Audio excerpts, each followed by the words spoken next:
Uyu munsi iyi video ni iyawe mugore mukobwa. Tugiye kuganira uko waba umugore ukiranukira Imana. Ese kuba umugore ukiranukira Imana bivuga iki? Ese twaba gute abagore bakiranukira Imana? Ni gute naba, ni gute waba, ni gute twaba abagore bakiranukira Imana? Buri gihe iyo ntekereje ku mugore ukiranukira Imana, mpita nsoma Imigani igice cya 31 kuva ku murongo wa 10. Ishimwe ry'umugore ufite umutima. Ariko reka mbasomere guhera ku murongo wa 25 na 26. Imbaraga n'icyubahiro nibyo myambaro ye, kandi igihe kizaza azaba agiseka atakiyitayeho. Abumbuza akanwa k'ubwenge, kandi itegeko ry'ururimi rwe riva ku rukundo. Birakomeza uko amenya neza imico yo mu rugo rwe.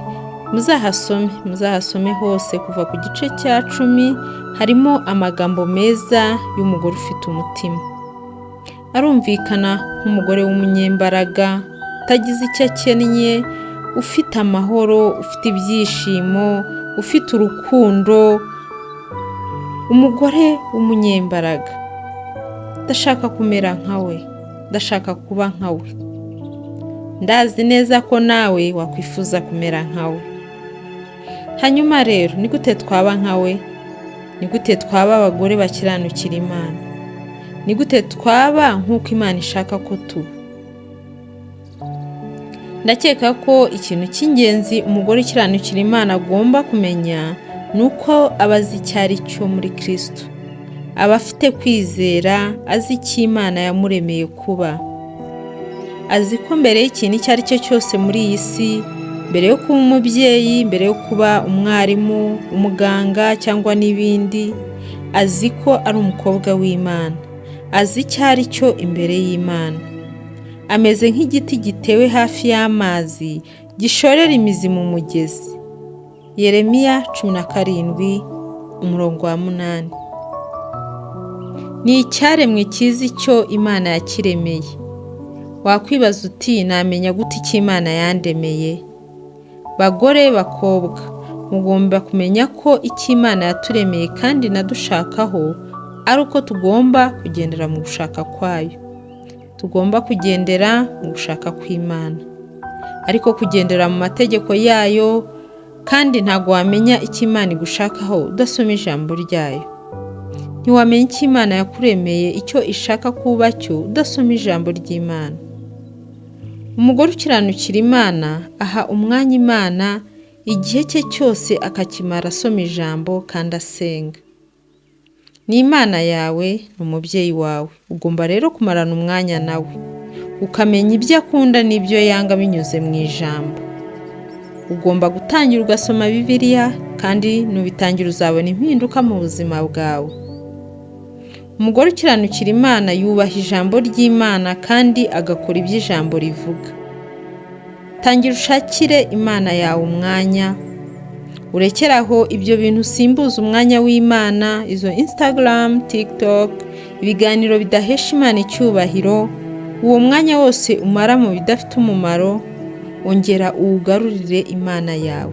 Usome ijambo ry'Imana. Ba umudamu cyangwa umukobwa Yahuah yishimira, unezeza Imana. Ikindi kintu cy'ingenzi nk'umukobwa ukiranukira Imana nuko wemerera urukundo rw'Imana rukaba muri wowe.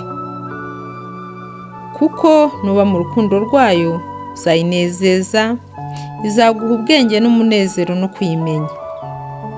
Ba umugore rero unezeza Imana, urangwa n'urukundo n'ingeso nziza.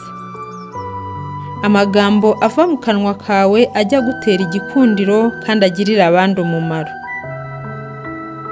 Umudamu ukiranukira Imana yitandukanya n'ibibi kuri we. Nta kindi kiba gifite umumaro atari ukubaha Imana.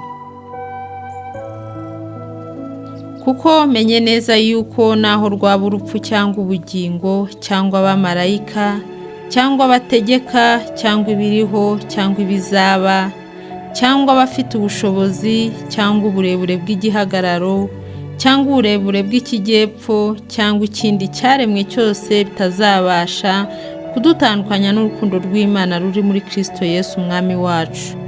Abaroma igice cya 8 umurongo wa 38 kugeza kwa 39.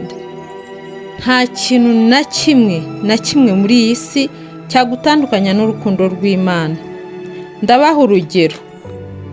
Iyo ugiye muri dushe koga, ntago wakoga utarishyiraho amazi. Banza kwishyiraho amazi akagukuraho imyanda. Kimwe n'urukundo rw'Imana. Iyo wemera ukaba muri wowe, buhoro buhoro bya bintu byagutandukanyaga n'urukundo rw'Imana bigenda bishira. Hari igihe kigera ugacika intege, ariko urukundo rw'Imana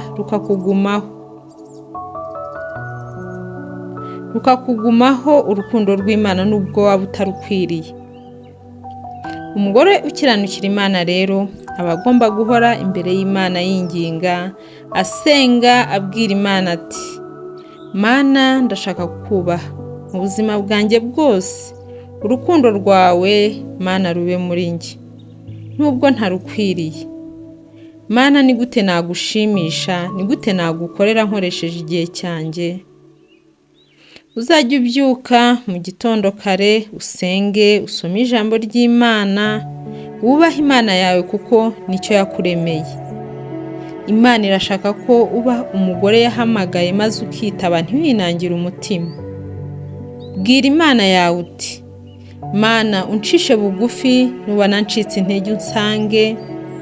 Turabizi ko nta ntungane ibaho, ariko mwirukire, hanyuma nawe azakwakira, agushyira mu gituza cye, aguhumurize, kuko aho intege nke zacu zirangirira niho iz'Imana zitangira zigakora. Atwongerera imbaraga iyo ducitse intege.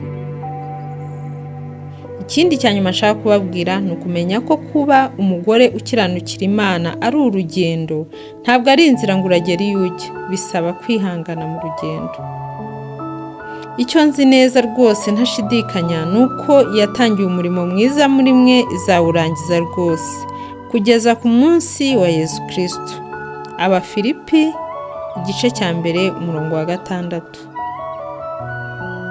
Ni ukuvuga ko Imana iba iri gukora umurimo mwiza muri twe.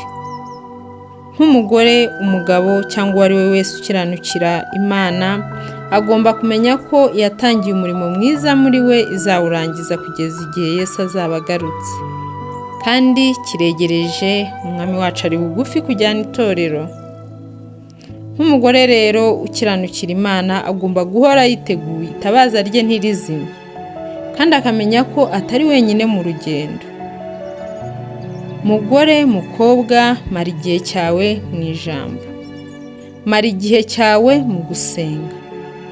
Emerera Imana ize mu buzima bwawe, kuko ufite Imana igukunda kandi mu bwami bwayo ufiteyo umugabane. Ubaha Imana yawe kandi ukomeze amategeko yayo, kuko ibyo nibyo bikwiriye umugore ukiranukira Imana n'undi muntu uwo ari we wese. Kadusenge tubwire Imana mu byo tumaze kumva, mu izina ry'umwami wacu n'umukiza, ko hari ikigiye guhinduka. Habeho itandukanirizo ry'uko wari umeze, ukaba uteye intambwe umenya uwo uriwe nk'umugore ukiranukira Imana.